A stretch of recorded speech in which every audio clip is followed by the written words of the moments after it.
I am a guy that argues against atmosphere a lot.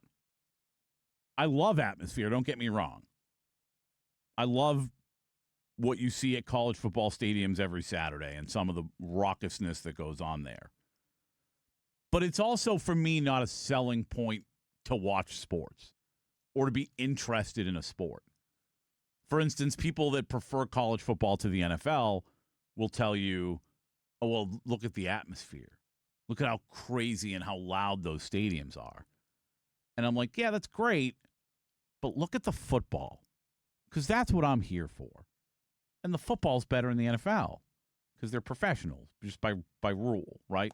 The very best players you saw play in college, that's who's playing in the NFL. By rule, it is just better, right? It's a steakhouse over a burger place. It's just better.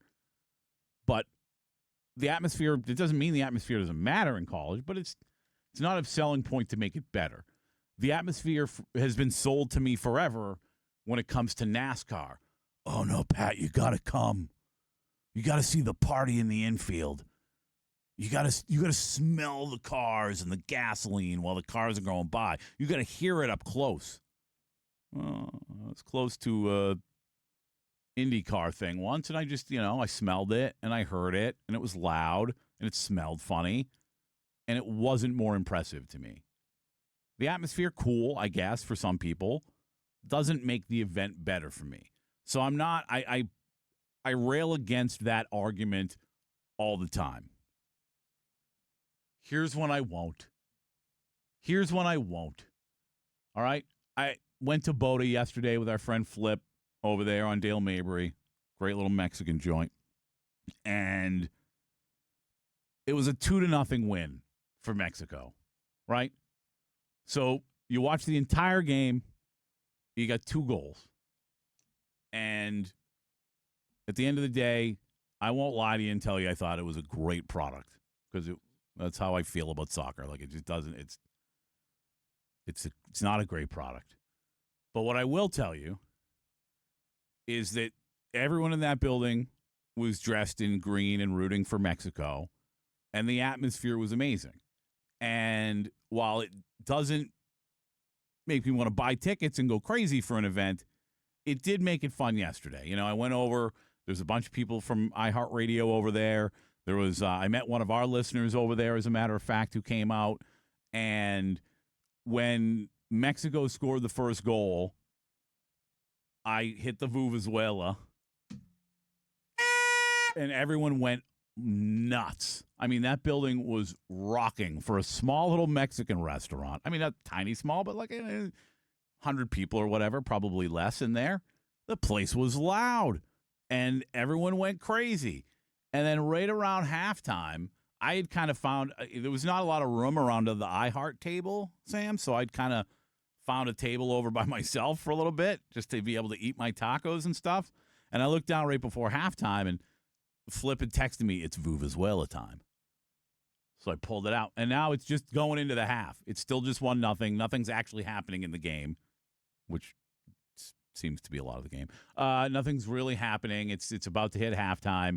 It's 1-0, and I just get the text, Vuvuzela time. And I hit it again, and the place went bonkers. It went bonkers. And I was like, you know what?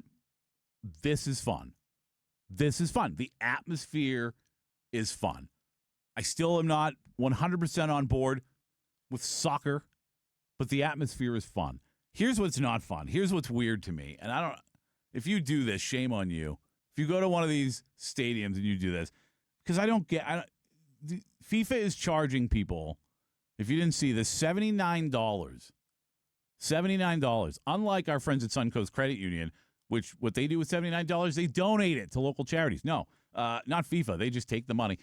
They're charging $79 if you'd like to have your name displayed.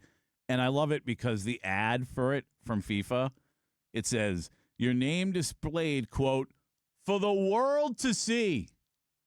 The world would be the handful of people. Well, no, there'll be a lot of people, but the people inside the stadium. I'm sure they're not going to broadcast this outside the stadium. But inside the stadium, you can pay $79 to have your name put up on the Jumbotron, which people do. unless it's like a birthday thing, like happy birthday to so-and-so. You see that all the time at Rays games. Or every now and then you'll see the engagement or the proposal, right? Will you marry me up there? But otherwise, like if it's just going to flash your name up there, I don't know why you'd pay for that. It doesn't sound very exciting. But here's why it's even worse at the World Cup. When you pay $79 to have your name displayed on the Jumbotron at the World Cup, your name will be one of about 50 on the screen at the same time. Like it's just a giant list of names. Hey, Bill, look. Look at that. My name's up there with 49 other people. Even if you catch a photo of your name on the Jumbotron with 49 other random names of people you don't know, what does that do for you? What do you get? Like, I'm very confused. Like, I waste money on a lot of stuff, okay? I spent $10 on a Vuvuzuela, which has been very productive this week, but I'll probably never use again, all right? But why would you, in God's name, text me? I want to know. 82945, message and data rates may apply.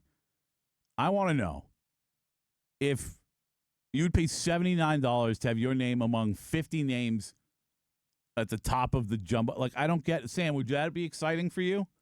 Sam Cohen up there, right up there with 49 other names for the world to see, Sam. No shot. You wouldn't pay $79 for that? That's a round of golf, my friend. $79 is not that much money. It's a round of golf. Is it a round of golf? I feel like where you play, that's like a quarter of a round of golf. No. You're like a $400 round kind of guy. No. $79, that'll get you a round of golf. And I would rather do that than look at my name next to 49 people who I'll never meet in my life. Yeah. Yeah, it's a very, very weird promotion. FIFA's trying to get every single penny they can out of this thing. Dirty bastards. I'm all in on the World Cup. I'm all out on you, FIFA.